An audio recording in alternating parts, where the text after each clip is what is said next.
السلام علیکم ورحمۃ اللہ وبرکاتہ۔ الحمد للہ رب العالمین والصلاة والسلام علی سیدنا مولانا محمد سید الاولین والآخرین وعلی آلہ واصحابہ اجمعین۔ اعوذ باللہ من الشیطان الرجیم، بسم اللہ الرحمن الرحیم۔ ان اللہ وملائکتہ یصلون علی النبی یا ایہا الذین آمنوا صلوا علیہ وسلموا تسلیما۔ اللہم صل علی سیدنا محمد معدن الجود والکرم منبع العلم والحلم والحکم۔ حاضرین محترم، کل ہم پڑھ رہے تھے حضور غوث پاک کا ارشاد فقر اور فقیری کے موضوع پر۔ پہلے فقر اور فقیری کی فضیلت ہم نے بیان کی حضور غوث کے ارشادات کی روشنی میں، پھر اس کے بعد اس کی حقیقت پر کہ فقیری اور فقر ہوتا کیا ہے، اس پر ہم نے بات کی۔ اب آج میں بتاتا ہوں آپ کو کہ حضور غوث پاک کو اللہ تعالیٰ نے جو روحانی طور پر انکشاف کے ذریعے، الہام کے ذریعے اور باطنی طور پر جو خطابات فرمائے، وہ سارے خطابات حضور غوث پاک کو مخاطبت اللہ تعالیٰ کی انہی کلمات کے ساتھ ہوتی ہے، یا غوث الاعظم۔ حالانکہ حضور غوث پاک کا نام مبارک عبد القادر تھا، لیکن اللہ تعالیٰ نے عبد القادر کہہ کر مخاطب نہیں کیا۔ جب بھی خطاب فرمایا یا غوث الاعظم کہہ کر خطاب فرمایا، تو حضور غوث پاک المخاطب من اللہ غوث الاعظم ہے۔ بہت سارے بزرگوں کے ساتھ ہوتا ہے کہ ان کا نام کچھ اور ہوتا ہے، ان کے القابات بھی بہت سارے ہوتے ہیں، لیکن ایک لفظ، ایک خطاب، ایک لقب اللہ تعالیٰ کی جانب سے مخصوص ہوتا ہے اور المخاطب من اللہ ہوتے ہیں، تو اس کی خصوصیت ہو جاتی ہے۔ حالانکہ غوث اعظم کا جو منصب ہے، جو لفظ ہے، وہ اور بھی بہت سارے اولیاء کرام کے بارے میں آتا ہے، جیسے حضرت احمد کبیر رفاعی رضی اللہ تعالیٰ عنہ کو بھی یہ غوث اعظم کا منصب ملا، لیکن چونکہ اللہ تعالیٰ نے حضور غوث پاک سے خطاب کرتے ہوئے یا غوث الاعظم کہا ہے، تو اس لیے یہ ان کی انفرادیت مانی جاتی ہے۔ جیسے کہ ہمارے پاس بھی ہمارے سرکار حضرت خواجہ محبوب اللہ بہت ہیں، اللہ کا جو محبوب بندہ ہے وہ محبوب اللہ ہے، تو جتنے اللہ کے نیک بندے ہیں سب معنوی اعتبار سے محبوب اللہ ہی ہیں، لیکن ایک لفظ جب اللہ تعالیٰ نے خطاب کا ذریعہ بنایا تو اس لیے اس کی خصوصیت ہو جاتی ہے۔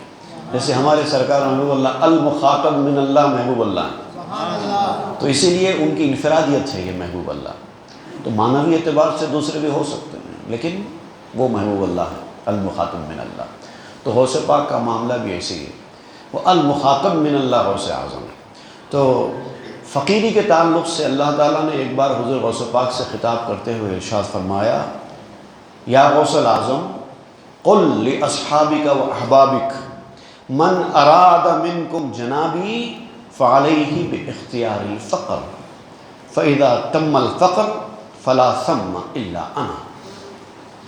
اے غوث اعظم، اپنے اصحاب سے، اپنے ساتھ بیٹھنے والوں سے، اپنے چاہنے والوں سے، اپنے احباب سے یہ کہہ دو، ان کو بتا دو کہ جو میری حضوری کا خواہش مند ہے، جو میرا قرب چاہتا ہے، جو میری نزدیکی چاہتا ہے، جو میرا مقرب بندہ بننا چاہتا ہے، اس کو چاہیے کہ فقیری اختیار کرے۔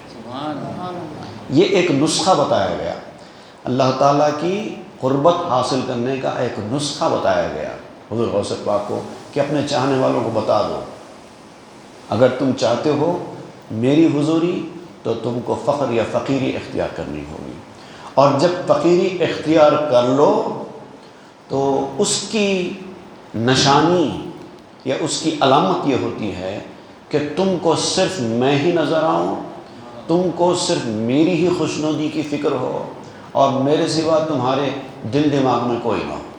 جب اس منزل پر تم پہنچ جاؤ تو مطلب تم نے فقیری حاصل کر لی۔ بندوں پہ نظر جس کی رہے گی وہ ہمیشہ ہر بندہ مجبور کا محتاج رہے گا۔ جو بندہ مجبور کا محتاج ہوتا ہے وہ فقیر کہاں سے ہوگا؟ اور ایک مقام پر ارشاد فرمایا یا غوث الاعظم طوبی لک ان کنت رؤوفا علی بریتی وطوبی لک ان کنت غفورا لبریتی، اے غوث اعظم تجھ کو خوشخبری ہو اگر تو میری مخلوق پر مہربان ہے۔ مطلب یہ بھی ایک اہم نسخہ بتایا گیا کہ اللہ کی مہربانی حاصل کرنا ہے تو اللہ کی مخلوق کے ساتھ مہربانی اختیار کرنا ہے۔ طوبی لک ان کنت غفورا لبریتی، اور خوشخبری ہے تیرے لیے اگر تو میری مخلوق کو معاف کرنے والا، معاف کرنے کی عادت ڈالنا، ان لوگوں کے لیے خوشخبری ہے۔ دو چیزیں خاص طور سے بیان کی گئی، ایک تو مہربانی کا برتاؤ کرنا ایک دوسرے کے ساتھ، دوسرا معافی کا برتاؤ کرنا۔ اور ایک مقام پہ فرمایا یا غوث الاعظم قل لاحبابک واصحابک اغتنموا دعوت الفقراء فانہم عندی وانا عندہم، اے غوث اعظم اپنے چاہنے والوں اور اپنے ساتھیوں کو یہ بات بتا دو کہ فقراء کے لیے دعا کرنے کو غنیمت سمجھو، فقراء کی دعاؤں کو غنیمت سمجھو، ان سے دعائیں لو کیونکہ وہ لوگ میرے پاس ہوتے ہیں اور میں ان کے پاس ہوتا ہوں۔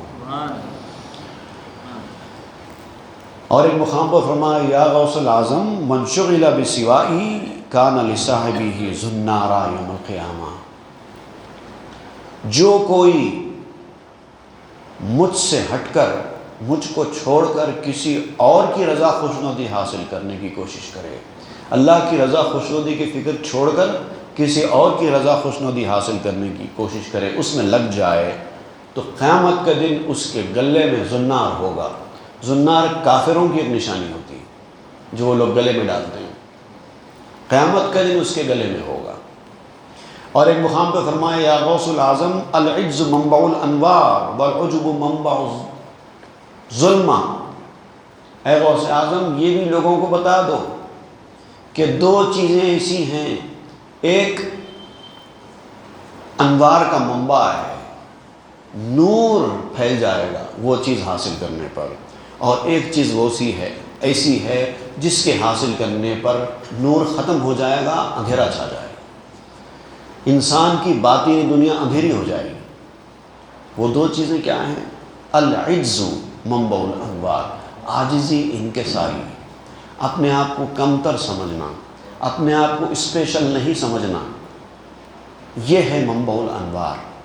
اور اپنے آپ کو اچھا سمجھنا، میں نیک ہوتا جا رہا ہوں، میری خصوصیت ہے، میرا یہ مقام ہے، میری یہ منزلت ہے، مجھے یہ حاصل ہو رہا ہے، اس سے اندھیرا چھا جائے گا، نورانیت ختم ہو جائے گی۔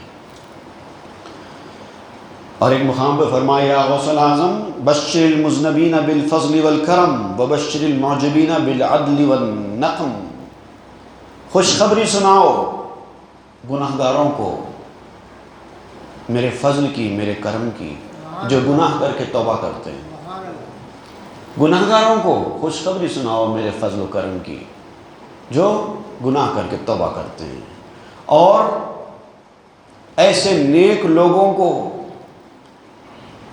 خوشخبری سناؤ عدل و انصاف کی، ان کے ساتھ ہم رحم و کرم نہیں کریں گے، عدل کا، انصاف کا معاملہ کریں گے، نیک لوگوں کو جو نیکیاں کر کے اپنے آپ کو نیک سمجھتے ہیں۔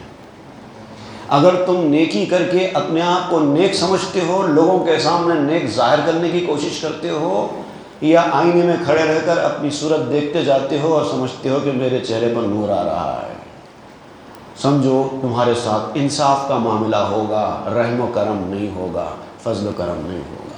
اور جب انصاف کا معاملہ ہوگا تو سوچ لیجئے بربادی مقدر ہو جائے گی۔ انصاف ایسے ہی ہوتا ہے، ایک ایک چیز کا انصاف ہوگا نا آپ کے اعمال کا، تو پتہ چل جائے گا کون سے اچھے اعمال ہیں آپ کے۔ تو اسی لیے فضل و کرم کے متلاشی بنو، فضل ہوا تو چھٹ گئے، عدل ہوا تو لٹ گئے۔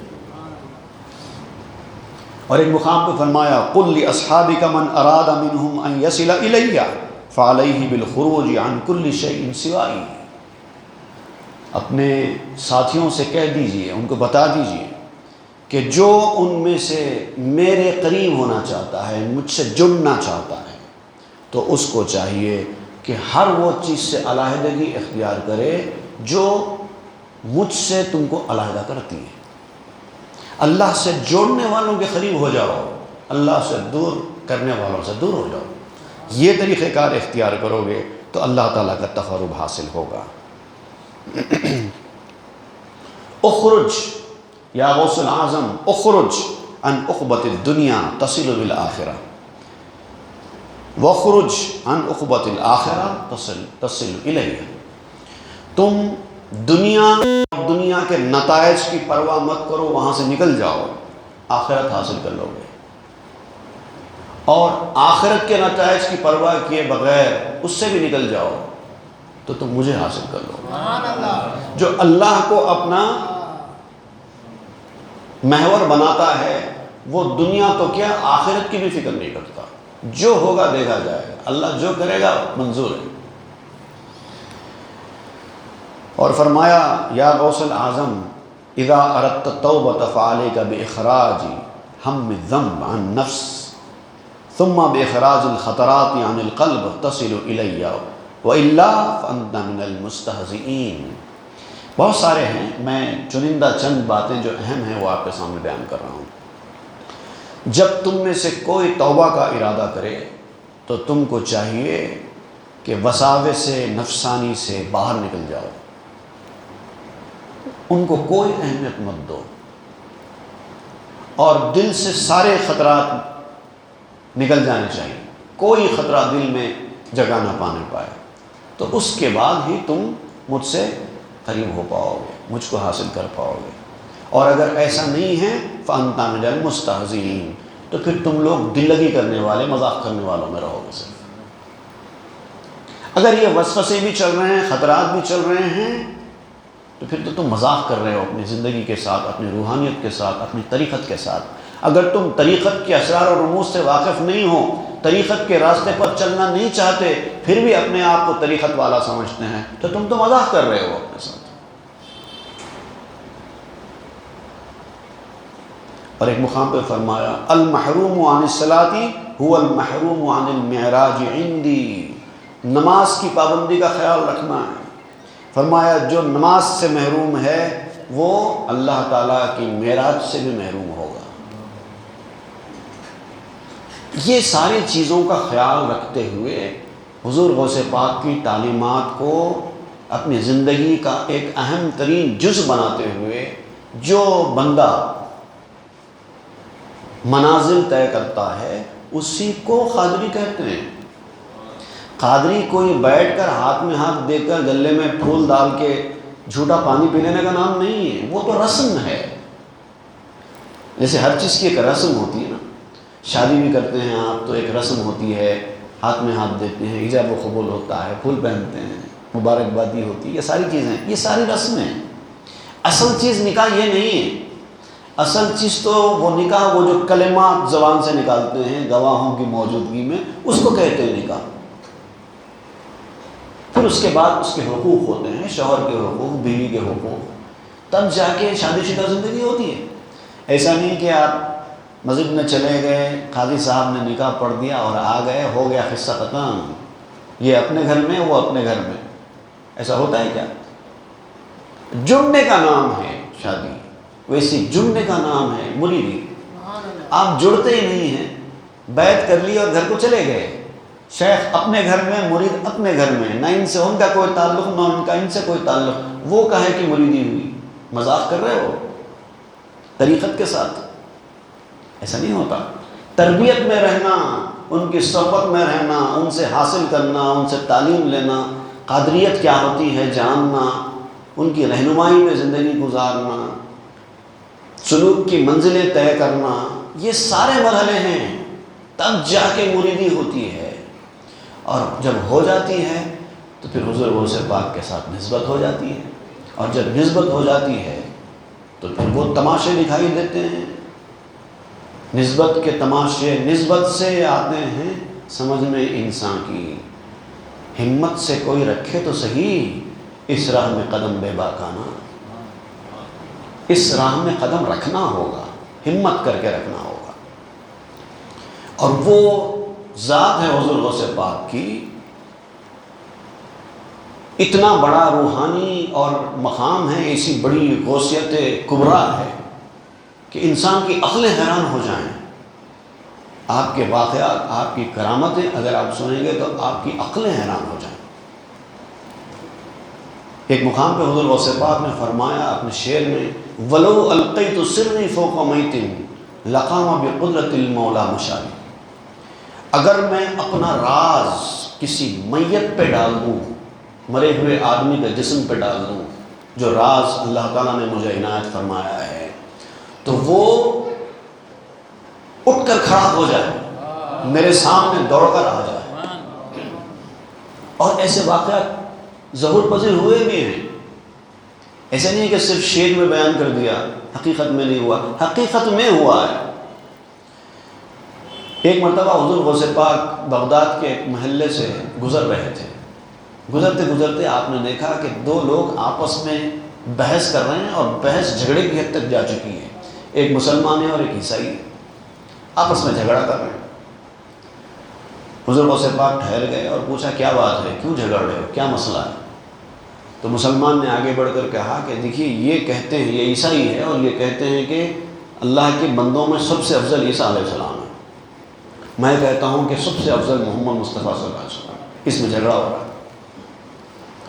تو حضور غوث پاک نے عیسائی کی طرف پلٹ کر پوچھا کہ تو کس بنیاد پہ کہتا ہے کہ عیسیٰ علیہ السلام سب سے افضل ہے؟ تو اس نے کہا کہ عیسیٰ ہمارے مردوں کو زندہ کرتے تھے، قرآن میں، تمہاری قرآن میں بھی اس کا ذکر ہے، مردوں کو زندہ کرتے تھے، تمہارے نبی نے کبھی کسی مردے کو زندہ کیا ہے؟ اس کا مطلب ہمارے نبی افضل ہے۔ حضور غوث پاک مسکرا اٹھے، مسکرا کر فرمایا نبی کے پاس کہاں جا رہے ہو بھائی، امتی کے پاس آ جاؤ، نبی تو نبی ہے، میں تو امتی ہوں، میرے پاس آ جا، چل، کہاں چلتا ہے چل، مرے ہوئے آدمی کے پاس نہیں، دفن کیے ہوئے آدمی کے پاس چل۔ وہ حضور غوث پاک کو ایک قبر کے پاس لے گیا، آپ قبر شریف کے پاس تشریف لے گئے، پاؤں لگایا اس قبر کو، ٹھوکر ماری قبر کو، اور ارشاد فرمایا قم باذن اللہ، اللہ کے حکم سے زندہ ہو جا۔ مر گیا، دفن ہو گیا آدمی، پتہ نہیں کتنے سال پرانی قبر ہے، وہ بھی نہیں پتہ، قبر شق ہوئی اور مرا ہوا آدمی گاتے ہوئے زندہ ہو گیا، گانا گاتے ہوئے۔ فرمایا دیکھو یہ گویا تھا، اس لیے گاتے ہوئے زندہ ہو رہا ہے۔ بس اسی وقت وہ عیسائی مسلمان ہو گیا۔ جب امتی کا یہ حال ہے تو نبی کا کیا حال ہوگا؟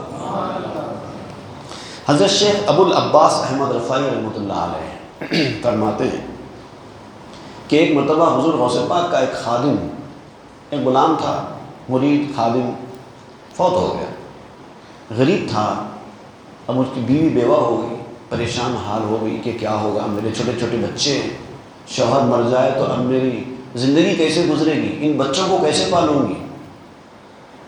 پریشان ہو کے حضور غوث پاک کے پاس آئی، بڑی ناز نخرے والی خاتون تھی، حضور غوث پاک کے پاس آ کر کہنے لگی سرکار مجھے نہیں معلوم، بس میرا شوہر مجھے چاہیے۔ ارے بھائی مر گیا ہو، میں کیا کروں؟ بولے نہیں مجھے نہیں معلوم، میرے کو زندہ ہونا۔ حضور غوث پاک نے مسکرایا، مسکرا کر فرمایا ٹھیک ہے ٹھیک ہے، میں باہر جاتا ہوں، دیکھتا ہوں ملک الموت کیا کر رہے ہیں، اسرائیل علیہ السلام کیا کر رہے ہیں، روح قبض کر کے۔ آپ نے اسرائیل علیہ السلام سے ملاقات کی، کہاں جا رہے ہیں اسرائیل؟ بولے لوگوں کی روح قبض کرنے کے لیے آیا تھا، جا رہا ہوں۔ تو بولے اس بندے کی روح لوٹا دو۔ تو عیسیٰ علیہ السلام نے کہا کہ یہ نہیں ہو سکتا، یہ نہیں ہو سکتا، میں حکم سے آیا ہوں، اللہ کا حکم ہے روح قبض کرنے کا، میں روح قبض کر کے جا رہا ہوں، آپ کو کیسے لوٹا دوں؟ حکم الہی کے سامنے میں کچھ نہیں کر سکتا، میں تو حکم کا بندہ ہوں، میں کچھ نہیں کر سکتا۔ حضور غوث پاک آگے بڑھے اور اسرائیل علیہ السلام کے پاس سے ساری روحیں جو وہ قبض کر کے جا رہے تھے پوری کھینچ گئے، فضا میں بکھیر دیا۔ تو جتنے لوگوں کی روح اسرائیل علیہ السلام نے اس وقت قبض کی تھی سب مردے زندہ ہو گئے، سب مردے زندہ ہو گئے۔ اب اسرائیل علیہ السلام پہنچے اللہ تعالیٰ کی بارگاہ میں، پہنچ کر شکایت کر دی کہ شیخ عبد القادر نے ایسا کر دیا ہے، میں تو لے کے آ رہا تھا۔ ویسے کمپلینٹ کرتے نا، شکایت کرتے بڑوں کے سامنے، انہوں نے ایسا کر دیا۔ تو اللہ تعالیٰ نے جواب دیا جانے دو، میرا محبوب ہے، جانے دو، کوئی بات نہیں۔ یہ محبوبیت شان محبوبیت ہے، مرتبہ محبوبیت، قوت وصیت اس کو کہتے ہیں۔ ایک مرتبہ کا واقعہ ہے کہ ایک خاتون، اس کا ایک چھوٹا بچہ تھا، اس کو خیال ہوا کہ یہ میرا بچہ ہے، چھوٹا ہے، آگے چل کر بڑا آدمی بنے گا، اچھا آدمی، نیک آدمی بن جائے، روحانی طور پر ممتاز بن جائے، ولی بن جائے تو میری آخرت بھی اچھی ہو جائے گی۔ جو لوگ ہوتے ہیں جو اپنے بچوں کی سچی فکر کرنے والے ہوتے ہیں، وہ اپنے بچوں کو ایسے نہیں چھوڑتے، بچوں کی تربیت کا جو سامان ہے وہ برابر کرتے ہیں، جہاں جہاں سے ان کی باطنی تربیت ہو سکتی ہے اس کی کوشش کرتے ہیں۔ حضور غوث پاک کے پاس آئی، آ کر اپنے بچے کو حضور غوث پاک کے حوالے کر دیا، کر کے عرض کیا کہ سرکار یہ بچے کو آپ اپنی صحبت میں رکھ لیجیے، آپ کی تربیت میں رکھنا چاہتی ہوں، میں چاہتی ہوں کہ میرا بچہ بڑا اچھا نکلے، نام کمائے، ترقی کرے، آپ کی صحبت میں رہ کر یہ ہو سکتا ہے۔ تو حضور غوث پاک نے کہا کہ اچھا ٹھیک ہے، چھوڑ دو، چلے جاؤ، بچے کو چھوڑ دیا اور چلے گئے۔ اب حضور غوث پاک کی تربیت میں رہتا تھا وہ بچہ، ایک وقت کے بعد اس کو یاد آئی اپنے بچے کی، تو خیال ہوا چلو جا کر ایک بار ملاقات کر لیتے ہیں بچے سے۔ ملاقات کرنے کے لیے آئی تو بچے کو دیکھ کر پہچان نہ سکی، اتنا دبلا ہو گیا ہے، ہڈی پہ چمڑا جیسے کہتے ہیں نا ہم لوگ، وہ کیفیت ہو گئی، اور روکی سوکھی کھا رہا ہے بیٹھ کر، کھانے کو بھی برابر نہیں مل رہا اسے، بہت حالت خراب ہے بچے کی، کمزور ہو گیا ہے۔ اب ماں ہے، ماں کو یہ چیز دیکھ کے کہاں سے برداشت ہوتا ہے، وہ فوری حضور غوث پاک کے پاس پہنچی جا کے شکایت کرنے کے لیے کہ میرے بچے کو کھانے کو برابر نہیں دیا جا رہا ہے۔ جیسے ہی وہ وہاں پر حضور غوث پاک کے پاس پہنچی، دیکھا تو آپ بیٹھ کر مرغ وغیرہ کھا رہے ہیں، شاندار دستر بچھا ہوا ہے، اچھی اچھی غذائیں سامنے ہیں اور حضور غوث پاک کھا رہے ہیں۔ یہ دیکھتے ہی آنکھوں میں آنسو آ گئے، بولے میں جن کی تربیت میں بچے کو دے کے گئی تھی وہ تو بیٹھ کے اچھا کھا رہے ہیں اور میرے بچے کو کھلاتے نہیں ہیں۔ شکایت کرنے لگی کہ یہ کیا ہے۔ اس پر حضور غوث پاک نے جو آپ نے مرغی کھائی تھی اس کے پورے ہڈیوں کو ایک طرف جمع کیا، دستر پہ جو پڑے ہوئے تھے ہڈیاں، وہ پورے ہڈیاں ایک طرف جمع کیے، جمع کر کے اس کے اوپر اپنا دست اقدس پھیر کر مرغ کو حکم دیا کہ کھڑا ہو جا۔ مرغ زندہ ہو کے اٹھ بیٹھا، جو مرغ جس کا گوشت پیٹ میں جا چکا ہے وہ زندہ ہو کے اٹھ کر بیٹھا۔ اس کے بعد آپ نے اس خاتون کی طرف دیکھ کر فرمایا کہ ماں تمہارا بیٹا جب اس قابل ہو جائے گا اس وقت وہ کچھ بھی کھائے کوئی فرق نہیں پڑتا، ابھی تو تربیت میں ہے نا، ابھی تو یہ مرحلوں سے گزرنا ہوگا۔ جب تک تربیت نہیں ہوگی، جب تک وہ روحانی مراتب حاصل نہیں ہوں گے، تب تک اچھا کھانا اچھا پہننا نقصان دہ ہی ثابت ہوگا۔ پہلے تربیت کے مرحلوں سے گزرو، اس کے بعد پھر تمہارے لیے سب ٹھیک ہے۔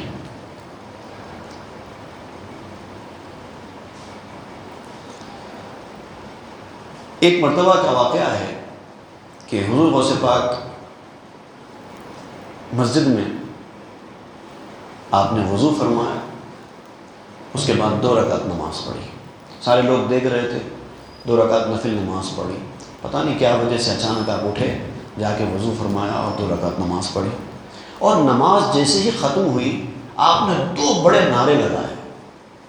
سارے لوگ پریشان ہو گئے کہ اچانک آج اتنی بڑی آواز میں نعرے کیوں لگا رہے ہیں، اور پھر فوری باہر نکل کر اپنے دونوں کھڑاوے شریف، ایک کھڑاوے شریف کو ایسے ہوا میں پھینکا، ہوا میں پھینک دیا، تھوڑی دیر بعد وہ کھڑاوا غائب ہو گیا۔ پھر دوسرا کھڑاوا اٹھایا، اٹھا کے ہوا میں پھینک دیا، وہ بھی غائب ہو گیا۔ نظروں سے اوجھل ہو گئے دونوں کھڑا رہے، اور جلال تھا ان کے چہرے پر۔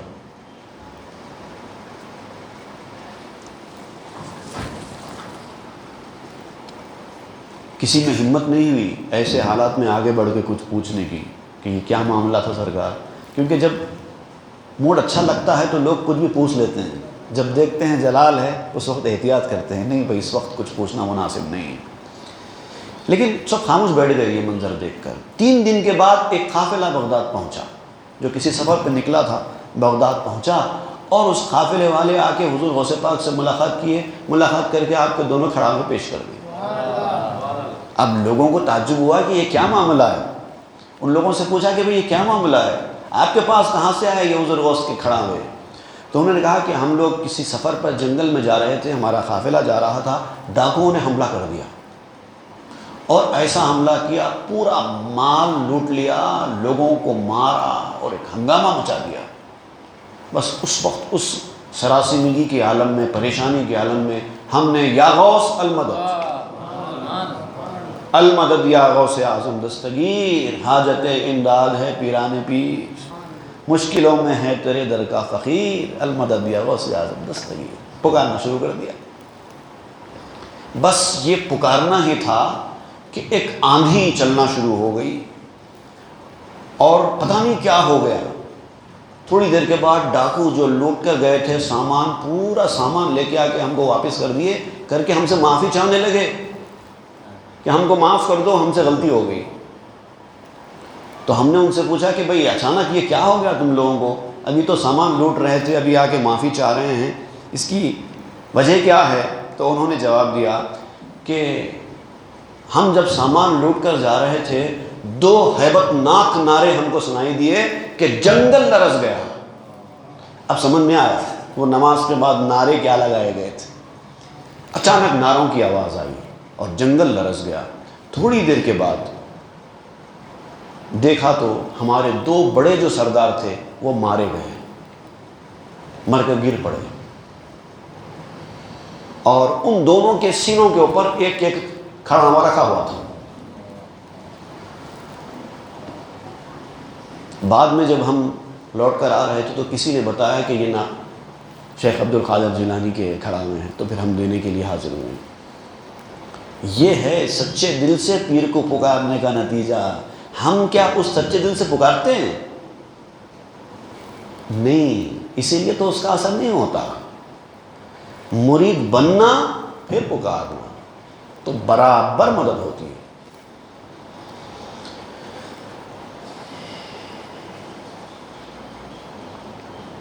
حضرت شیخ عمر بزاز رحمۃ اللہ علیہ ایک واقعہ بیان کرتے ہیں کہ میں حضرت شیخ عبد القادر جیلانی رضی اللہ عنہ کے ساتھ نماز جمعہ کے لیے جا رہا تھا، آپ کے ساتھ ساتھ تھا، نماز کے لیے جا رہے تھے، تو خلاف معمول ایک چیز میں نے دیکھی۔ ہمیشہ حضور جہاں بھی گزرتے تھے لوگ سلام کرتے، کوئی دستبوسی کے لیے آتا، کوئی آ کے مل کے جاتا، لیکن اس دن لوگوں نے دیکھ کے بھی کوئی توجہ نہیں کی۔ تعجب ہوا مجھے کہ حضور غوث پاک راستے سے گزر رہے ہیں، سب آپ کے مقام اور منزلت سے واقف ہیں، اس کے بعد بھی کوئی آتا نہیں ہے، ملتا نہیں ہے، سب جیسے کہ انجان مار کر کھڑے ہیں ویسا کھڑے ہوئے ہیں۔ بڑا تعجب دکھا مجھے، کسی نے سلام تک نہیں کیا۔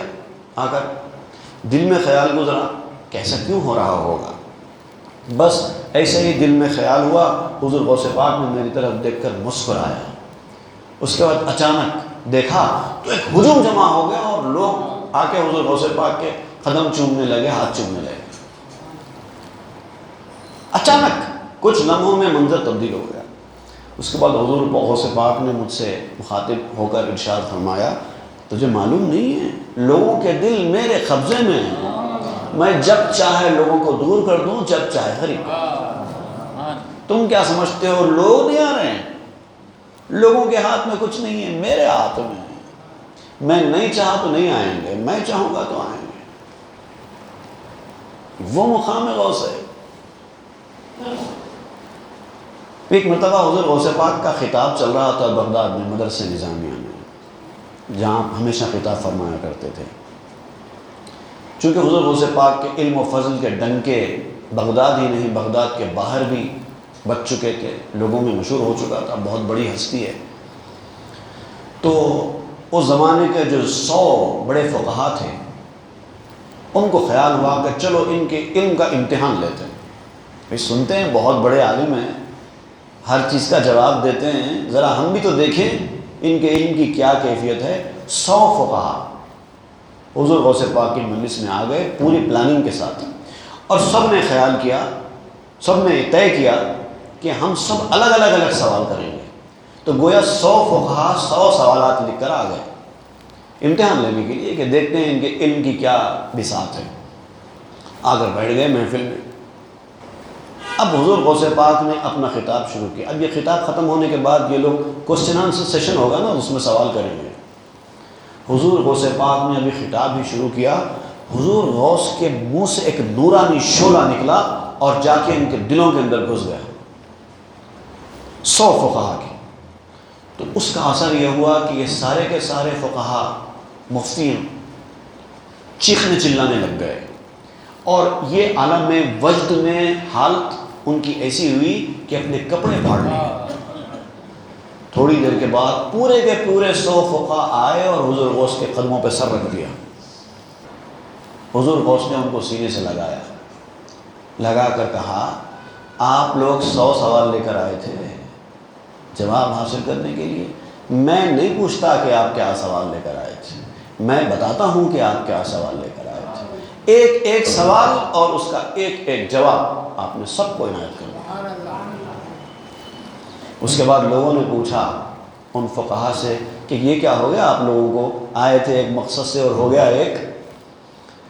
تو انہوں نے کہا کہ کیا کریں سمجھ میں نہیں آیا، اچانک ہم دیکھتے ہیں کہ کچھ عجیب کیفیت طاری ہو گئی، ہم لوگ آبے سے باہر ہو گئے، ہمارا سارا علم سلب ہو گیا۔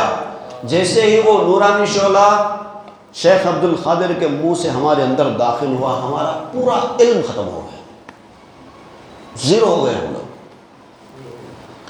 پھر جب ہم نے قدموں پہ سر رکھا، حضور غوث پاک نے ہم کو اپنے سینے سے لگایا، اس وقت وہ پورا علم واپس آیا۔